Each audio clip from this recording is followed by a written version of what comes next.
I'm 78 years old, and I've spent most of my life wanting the wrong thing. Not wanting badly, not dramatically, just wanting constantly. The way you want to scratch an itch, except the itch moves every time you reach for it. And by the time you realize what's happened, you've spent decades scratching. I didn't come here to tell you I figured it all out. I didn't figure it out until it was almost too late. But I figured it out. And now I watch other people the way I wish someone had watched me when I was young.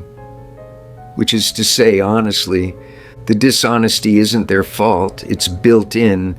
It's the operating system. And I lived inside it so completely that I didn't even know there was a system at all. For 60 years, I believed something very simple.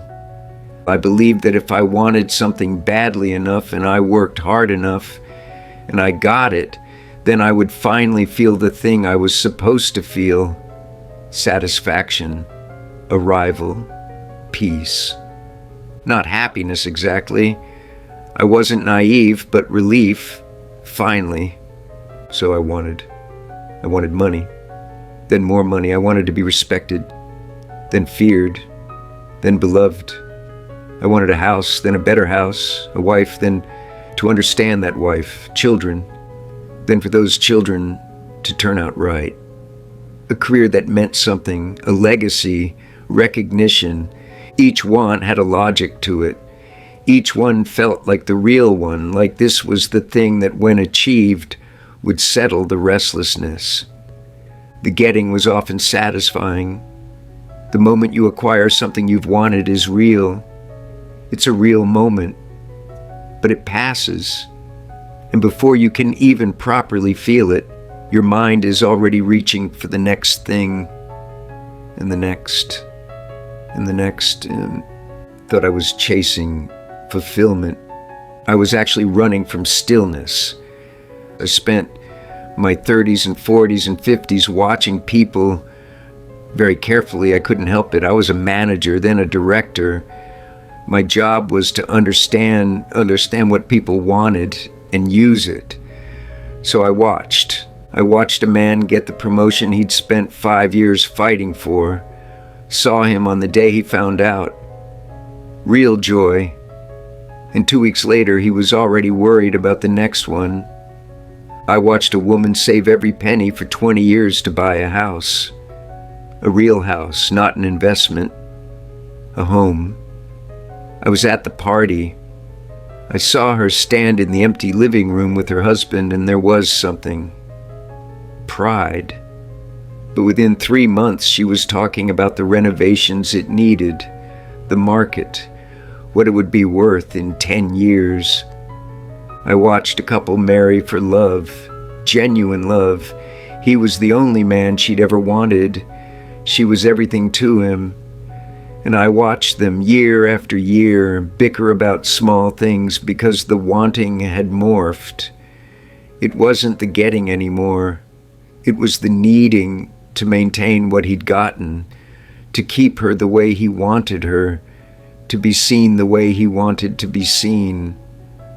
I watched my own children succeed, and then I watched them compare their success to other people's success. And I watched that comparison hollow out the accomplishment so completely that they couldn't even see what they'd built. None of these people were broken. None of them were sick. They were just normal, doing what they were told to do. Move up, get more, acquire, become.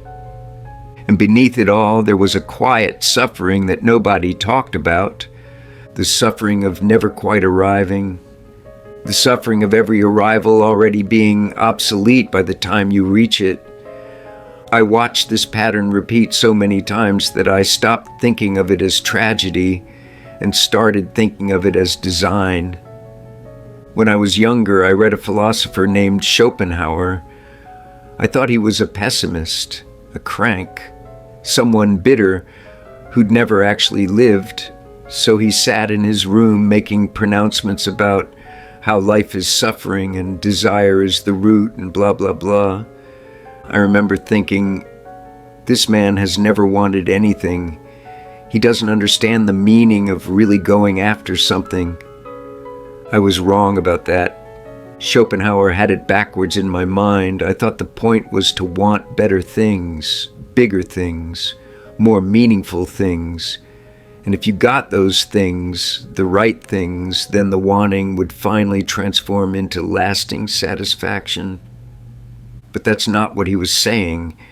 What he was saying was simpler and much harder to hear. Wanting itself is the problem. Not the objects, not whether you're chasing money or meaning or connection. The chasing itself. The state of being someone who moves through life in a permanent condition of not yet. I only understood this when I stopped being able to chase, not because I got old and wise, but because I got old and tired. And I realized that the exhaustion wasn't from the chasing itself. The exhaustion was from the state of perpetual dissatisfaction that the chasing required. You have to keep yourself in a certain mental condition to keep wanting like that. You have to keep telling yourself that you're incomplete, that something is missing, that when you get this next thing, when you achieve this next milestone, then you'll be whole. I kept myself in that condition for 60 years, and one day I just didn't have the energy anymore. Peace didn't come from getting more, it came from wanting less. And I know how that sounds. It sounds like resignation, like I'm old now, so I'm making a virtue of my limits. Oh, I'm not chasing anymore, therefore I'm enlightened. But it wasn't like that. There's a difference between being forced to want less and choosing to want less. I know because I've experienced both. When I first stopped working, when I was forced to stop because society decided I was too old, I was furious. I was still in the state of perpetual wanting. I still had the need to improve, to build, to move toward something. But now the structures were gone, and I was trapped in my own dissatisfaction with nothing to do about it. That lasted for several years, and then something shifted. I can't tell you exactly when, I can't point to a moment, but I started noticing that on the days when I stopped fighting the stillness, when I stopped planning things and acquiring things and trying to become something, those days were different. There was space in them. I started going on walks without purpose. Not walks to get anywhere. Walks where the only point was the walking. And for the first time in my life, I wasn't incomplete during the walk. I wasn't getting something or working towards something. I was just there. I started reading things I didn't need to read. Not for self-improvement, just because the sentences interested me. And I noticed that I could close the book at any time without that nagging feeling that I should finish it. That it could contribute to something. That it mattered. I started having conversations with people where neither of us was trying to impress the other or get something from the other. We were just talking. And the talking didn't have to lead anywhere. And very quietly, very slowly, I noticed I wasn't exhausted anymore. Not the exhaustion of age. Age is real. But the other exhaustion. The exhaustion of being someone who is always in a state of incompleteness, always reaching, always needing something to be different than it is. That exhaustion was gone. And what replaced it wasn't happiness. Don't mistake me. I'm not telling you that when you stop wanting, you become happy. That's just another lie wearing a better costume. What replaced it was a kind of neutrality, an ability to be present in things without needing them to be anything other than what they are. A meal doesn't need to be a feast to be worth eating. A day doesn't need to be meaningful to be worth living. A conversation doesn't need to change your life for it to be real. I think about the people I knew who never figured this out. Not with judgment. I don't have judgment anymore. what would be the point? But I noticed that many of them died in the middle of something, died while still trying, still reaching, still not quite there.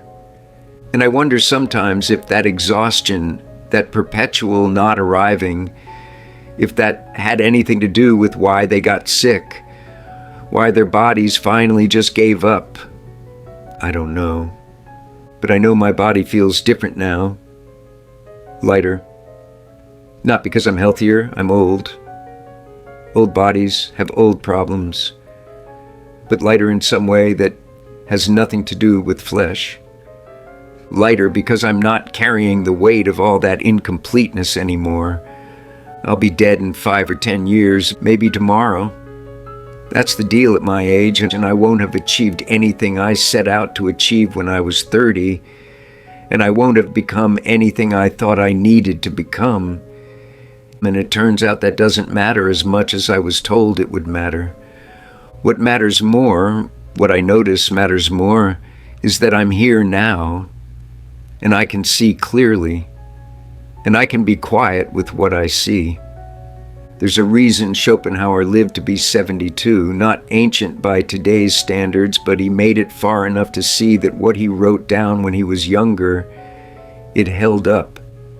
The world kept confirming it.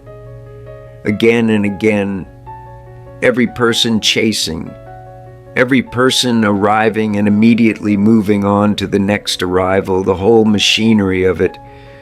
I lived to 78 seeing the same thing. And I finally stopped fighting it. The question isn't whether you can get more. You can.